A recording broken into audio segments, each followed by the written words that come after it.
Alright guys, Mr. G here with Outer Worlds, and today I've taken the game and beat it in the most evil way possible. And for those of you that are going to play good playthroughs, and you'll never get to see this, I cut it down to 30 minutes for you guys.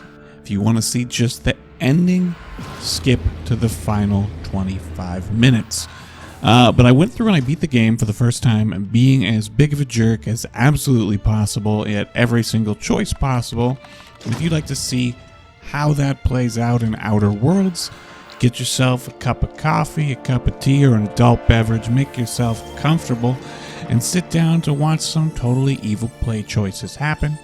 We're going to ruin Phineas's day because this game lets you actually betray the person that saves you at the beginning of the game, making for some interesting choices and endings along the way. Well, let's go ruin this guy's day. Sit down, and I hope you enjoy it. Mr. G out. This is Halcyon News. Ah, yes.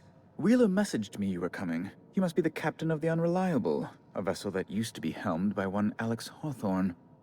And you are not he. Has something happened to my favorite scruffy freelancer?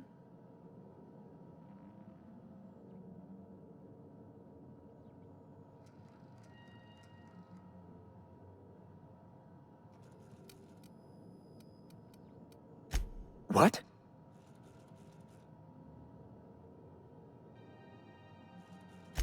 Indeed. And you know where he is? Excelsior! Oh, and there we are. I've removed the lock on your ship in a show of my gratitude. An apprehension of this caliber will be tremendous for my career. I'll send you straight away to my superiors in Byzantium, only... Oh, no. Oh, no. I always reward good work. Deliver Wells to the... Percival will file the appropriate paperwork on your behalf. Once you sent a tracking signal from Wells's lab, we'll move on to the next step. Hello? Can you hear me? Does this work? I'm just securing my ongoing experiments. And securing myself. Mind the mess. I haven't had a visitor since... in fact, I've never had a visitor.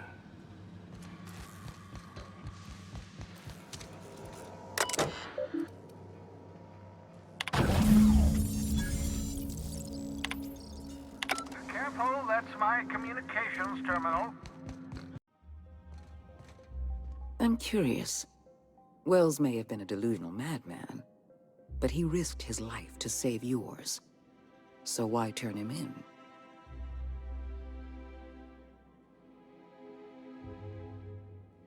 You've certainly earned it. Wells has been a criminal at large for decades. You've done well. You're efficient, talented, loyal. And if you're ready to get to work, we can finally start doing some good in this colony. I've just finished reading a report of your work on Monarch. The broadcasts have been silenced at last. Graham Bryant was a madman, a narcissist, and exceedingly dangerous. Colony is safer without him. Your work is exemplary. You've earned a place in the chairman's inner circle. Congratulations are in order, always rewarded. Now we introduce you to the chairman's plan. Turn your eyes to the screen.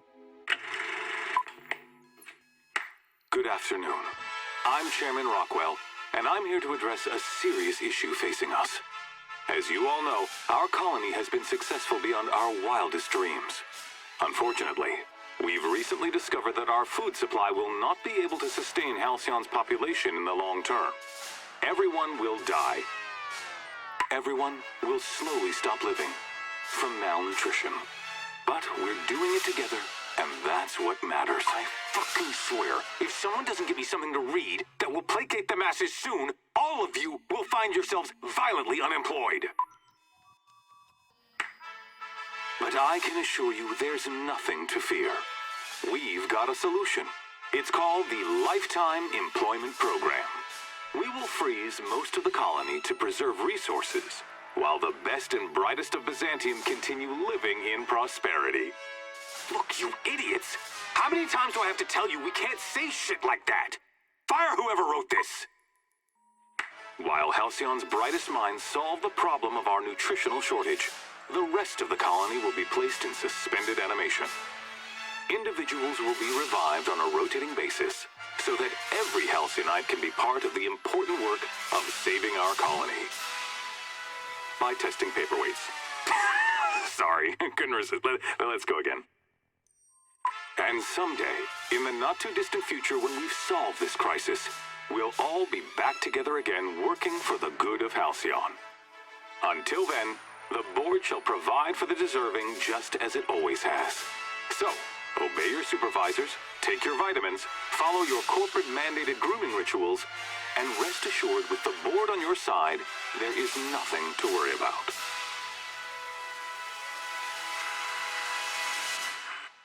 Halcyon is on the verge of a total systems collapse. The truth is ugly and difficult to accept, but we must accept the truth before we can move forward. Malnutrition is already a problem.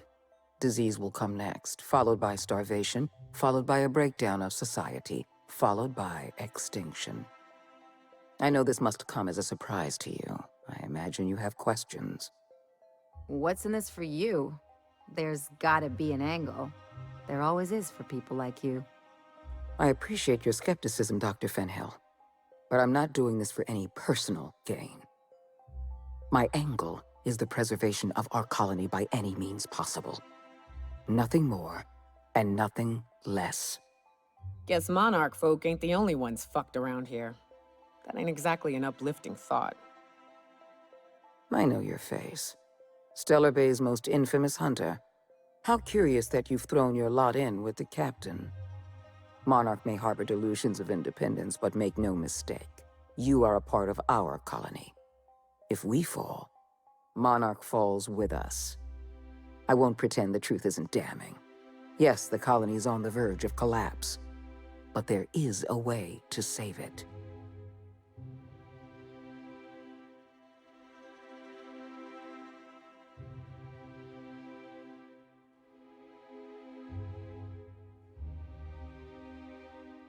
I'll answer however I can.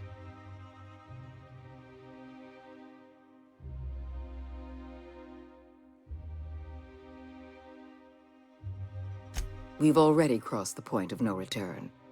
The collapse has already begun. You must have noticed the signs in Emerald Vale. Malnutrition, disease, high mortality rates. This is a permanent famine, Captain. We've done all we can to curb their hunger. Very soon, people are going to realize they're starving. A famine is a problem of logistics as well as marketing. Your workers must remain productive on as little food as possible, and they must always believe that food is plentiful.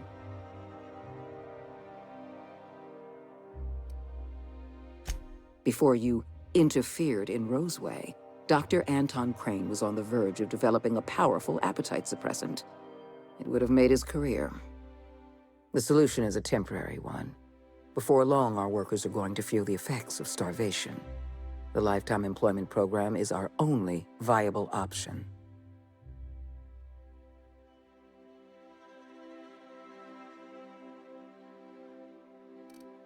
We need to talk about Emerald Vale. I will be frank, Edgewater was a lost cause. I never expected the settlement to survive another year. But then, you came along. I don't know how you managed to convince a faction of disloyal workers to return to their posts. In fact, Edgewater is more productive than ever before. Every worker in Edgewater will be expedited into our Lifetime Employment Program. Well done, Captain. That town owes you an enormous debt.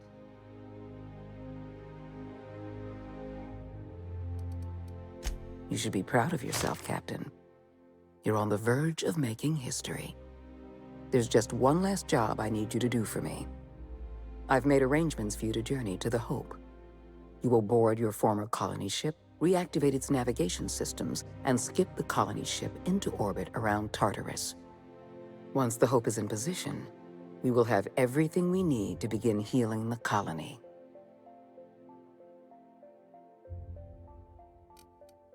Technology, Captain. The same technology that allowed you and your fellow colonists to make the journey from Earth to Halcyon. Under the Lifetime Employment Program, every suitable worker in Halcyon will be placed in suspended animation. The Hope is the perfect storage facility for the colony's workers.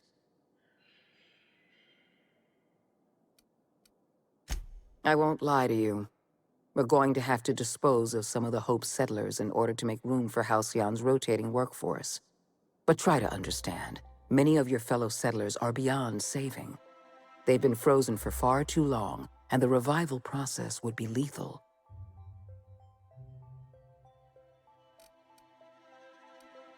You've proven yourself more than capable. I don't know if there's anyone better suited to this mission than you.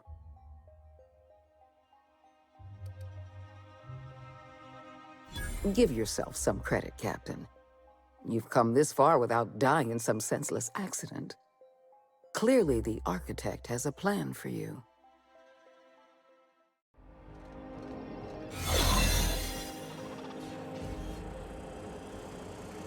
Like that.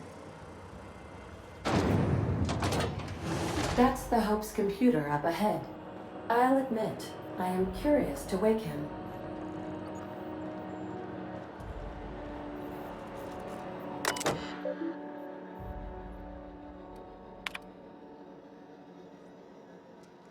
Greetings, Captain. I am speaking to you through the Hope's computer system. It's a rather cramped feeling, but it'll do.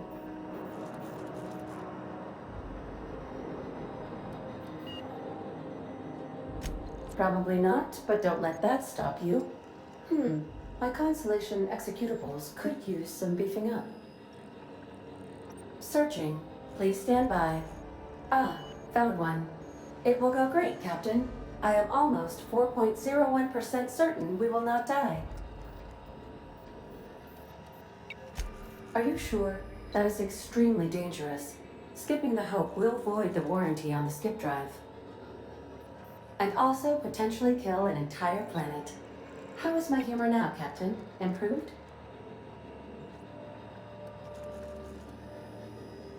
Jump-starting the skip drive. Destination set to Tartarus.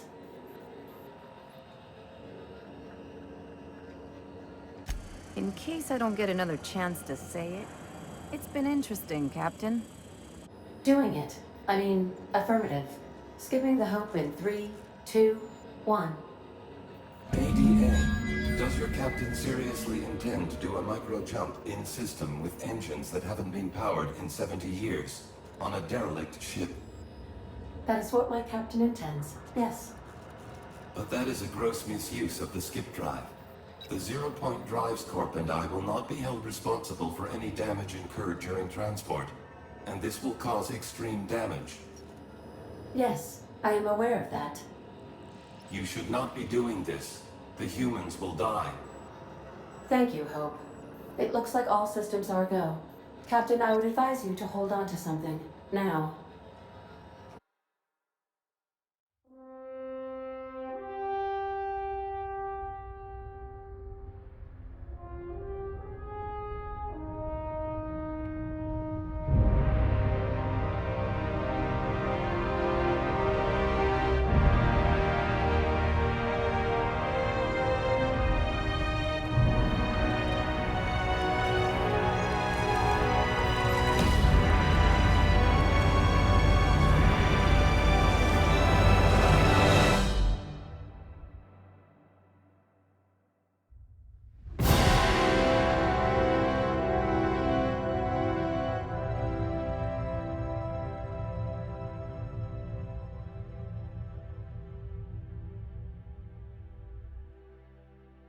Oh, good. We are still alive and have successfully skipped into Tartarus's orbit. The board has initiated contact. I believe they're eager to speak with you once you've returned to the ship. Did we move? Captain, you have an incoming transmission from Tartarus. Attention, Captain of the Unreliable. This is Chairman Rockwell. I'm on Tartarus and, we need your help. Thanks to your intelligence, we successfully captured Phineas, but he's somehow turned the tables on us. That crackpot scientist has caused a riot among the prisoners and unpaid laborers. It's a law-damned bloodbath down here. As if that weren't enough, he's gone and taken Sophia hostage. I'm not gonna mince words. The situation is dire. I need your help.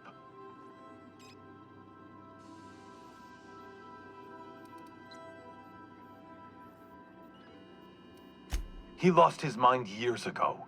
Do you have any idea how many Hope colonists he's killed for the sake of his science experiments?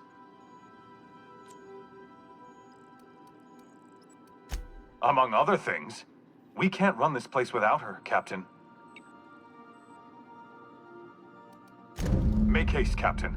We're losing men by the... Oh, fuck. Fuck! They're at the door! I need to hide. Hurry! Captain, as it appears we may soon be embarking for a maximum security prison planet, I believe the crew would like to speak with you to, as you humans put it, air some concerns.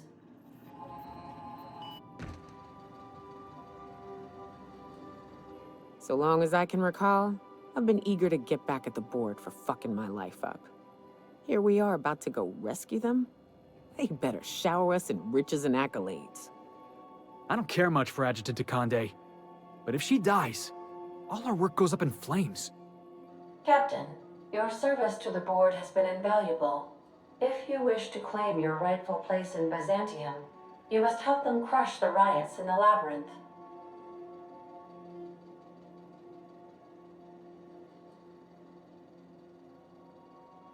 Don't take it personal. That's just a Tuesday for the board. Hey, don't look at me. You already know what I think about the board. You ought to worry more about Doc Wells. He's gone round the bend, boss. If anybody can talk some sense into him, it's you. Whatever may await you, it's best not to dock at the prison until you're sure you've settled your affairs and closed out any unfinished business.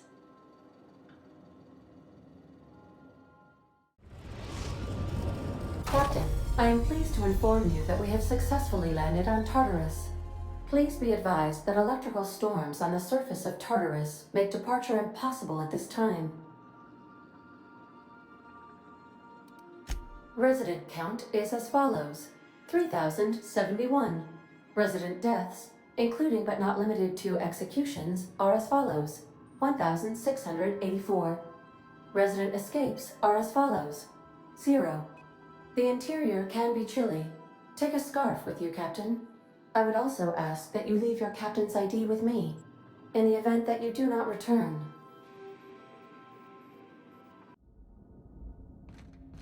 When I pulled you out of the Hope, I never imagined you'd turn me over to the board. Planting a bug in my terminal? That's low. We could have saved this colony, you know. That was always the plan.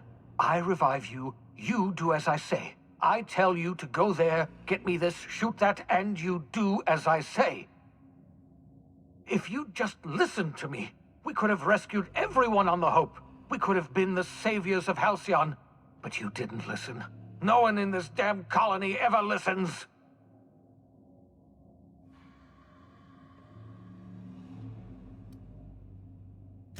What? Oh, is this thing not working? Can you hear me now? Oh, wait a minute. You were mocking me. Unbelievable.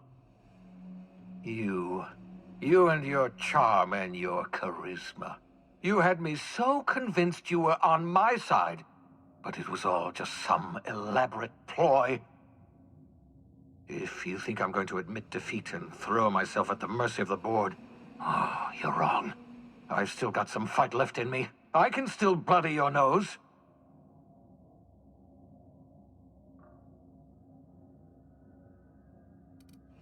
Oh, don't you test me. Don't try to call my bluffs. You have no idea how far I'll go. Don't worry about me. Worry about what I'm willing to do. Oh, I've got nothing to lose. I've got nothing to live for. But I'll tell you what I do have. Oh, I've got a gun. And I've got Adjutant Akande as my hostage. Not bad for an old man, eh?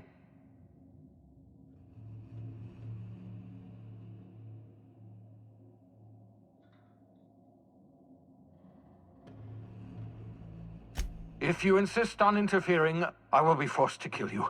and I don't want that.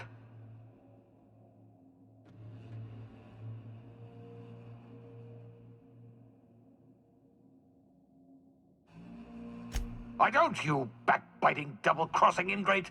I loathe everything you've done, but I was the one who revived you. I hate destroying my own projects. I've programmed the Labyrinth's mechanical warden to kill you on sight. I'm sorry to have to do this, but I can't take any chances with you. You were my greatest success, and my greatest disappointment.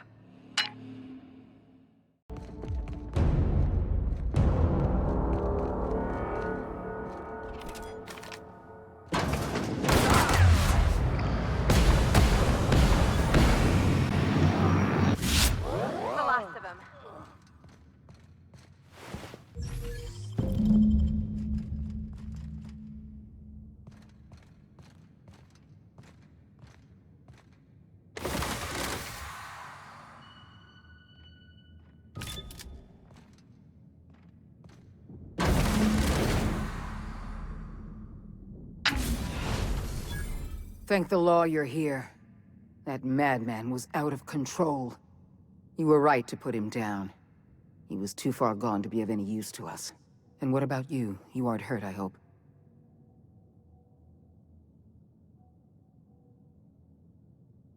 Your confidence is well earned, Captain. I was right to place my faith in you. You've put down the worst riot in our history, rid the colony of a dangerous madman, and saved my life. The board owes you a tremendous debt. We don't have a moment to lose. We're gonna have to work together to save Halcyon, because the situation is far worse than you imagined.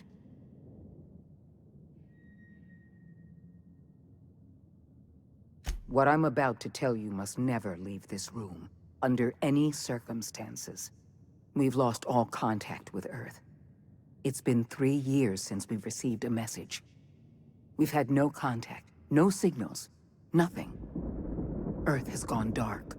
2 years ago, the Earth Directorate's frigate disappeared en route to Earth. We don't know if they ever made it. We don't know if there's an Earth to go back to. They haven't exactly been hands-on around here anyway. So there's one less rubber stamp to worry about. Earth was more than just some distant colonial authority, Dr. Fenhill. Earth was our lifeline. And now, we've been cut loose. So we've got to make do on our own. Seems to me that'll make us stronger in the end anyhow. We must find a way to carry on by ourselves. For better or worse. Halcyon is the only home we have left. We're alone, Captain. That's all I know for certain. Whatever happens to this colony, we're going to have to deal with it on our own. Returning to Earth is not an option.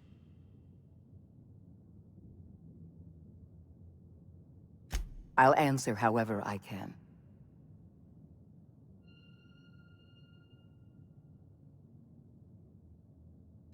The Earth Directorate's frigate accounts for half of our military forces. 2 years ago, that frigate disappeared while returning to Earth. We haven't heard a word back. Without the Directorate's frigate, our military forces are barely capable of maintaining control over this colony.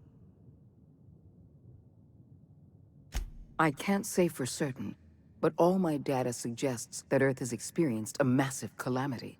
I don't know what happened, but something must have gone horribly wrong. I'm not sure there's an Earth to go back to.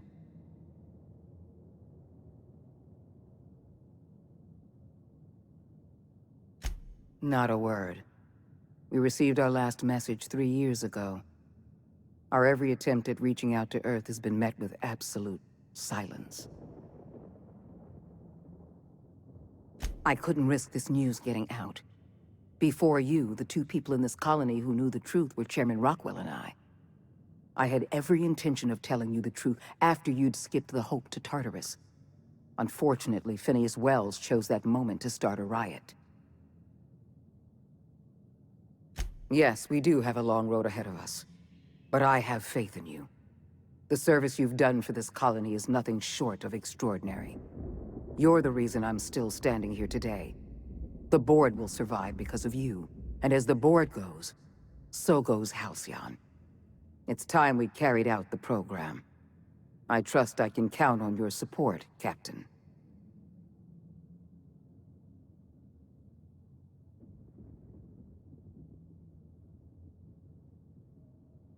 I support your decision wholeheartedly. You've proven yourself the most capable leader in the colony. Now more than ever before, Halcyon needs strong leadership and a steady guiding hand. I look forward to serving as your adjutant. We're on our own now. Earth isn't coming to save us, so we're going to have to save ourselves.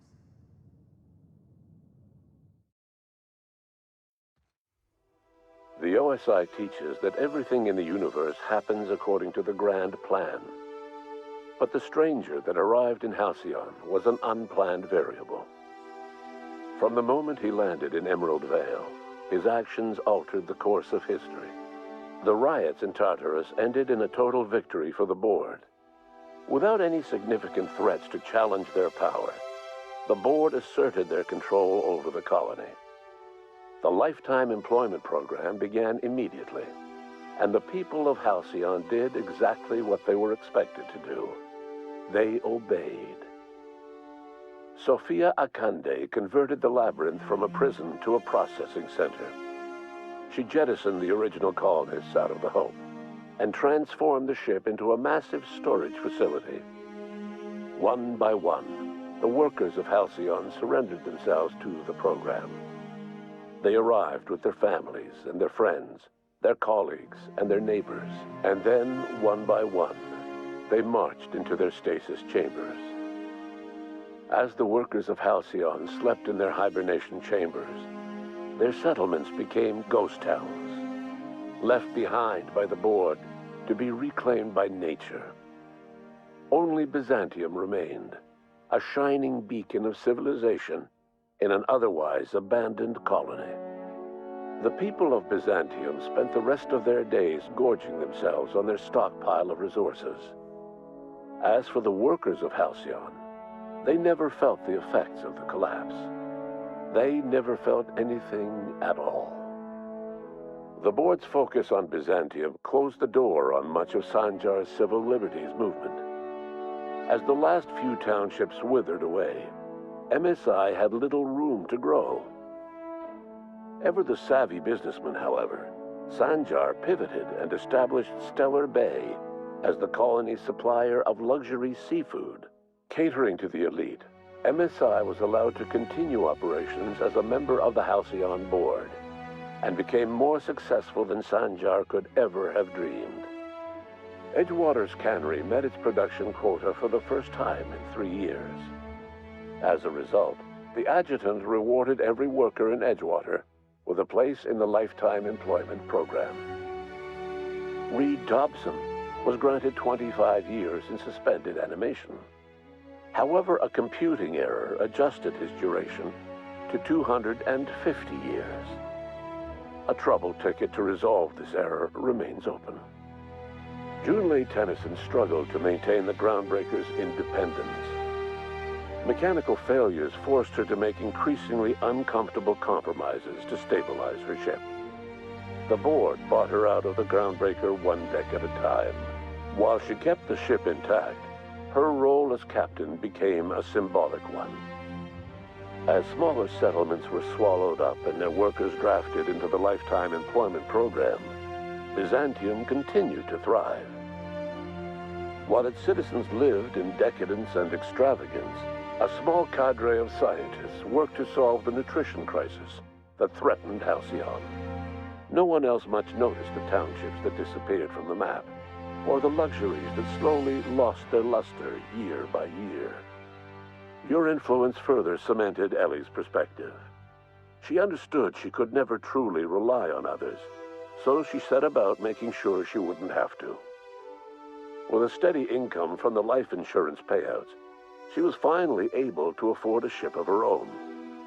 She enjoyed a long and infamous career running missions across the system. Some of them were even legal. As the Board reasserted control over Halcyon, Felix came to realize that his life as an upstart rebel had come to an end. The Board's victory crushed any hope for a grand revolution across Halcyon. And so Felix, once again, found himself without a purpose in life. And so, disillusioned with his former boss and with nowhere left to go, Felix left his crew without saying goodbye. He was never heard from again. Though Parvati eventually grew comfortable aboard the Unreliable, she never quite came out of her shell. She seemed to prefer the company of Ada to the crew, and she could often be found neck-deep in cables and grease, telling Ada funny stories from her childhood. As the board began to roll out their lifetime employment program, Parvati was plagued by dreams of freezing to death. She began taking increasingly longer shore leaves, and she eventually disappeared from the Unreliable entirely. The board never knew what became of her, and under the adjutant's orders, they never tried to find out. Parvati was afforded a measure of peace and left to her own devices. As hard as she tried to drink them away, Nyoka's memories eventually overcame her. Traveling with the crew served as a constant reminder of the family she'd lost, and so she eventually returned to Monarch to get back to what she found most comfortable: the deep end of a bottle and the far end of a trail. Few have seen her since, but travelers often swear they hear her and her machine gun in the night, screaming swears and spitting bullets. Before his untimely death, Captain Alex Hawthorne had plans to restore and modify, for combat purposes, a sanitation and maintenance automechanical that he'd found in a state of disrepair in Emerald Vale's scrapyard. That unit remains broken down and forgotten in the Unreliable supply closet to this day. Though Minister Clark was eventually released from house arrest, long years of isolation left him a changed man, little suited for bureaucratic work or for the colony that was changing around him. He remained in his estate largely by choice, fading from public view. Adjutant Sophia Akande was instrumental in executing the lifetime employment program. Following the death of Chairman Rockwell, Sophia Akande served as the loyal adjutant to her former freelancer, now the most powerful person in Halcyon. With Halcyon's workers suspended in a state of hibernation, starvation and chaos are problems of the past. The lifetime employment program succeeded in its goals, but that success came at a price.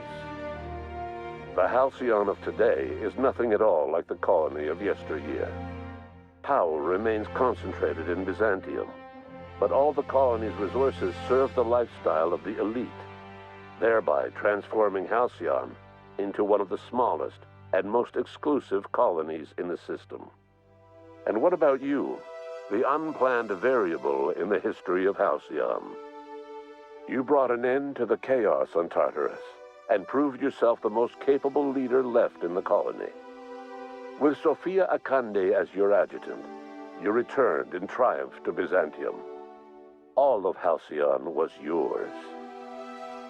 In time, you demonstrated a talent for leadership that far surpassed your predecessor, Chairman Rockwell. With your steady hand, you guided Halcyon through the turbulent years to follow and helped ensure the colony's survival. No one knows what's happened to Earth, and no one knows what the future has in store for Halcyon. All we know for certain is this: the name of the Unreliable and that of its intrepid captain will remain the subject of countless stories for years to come.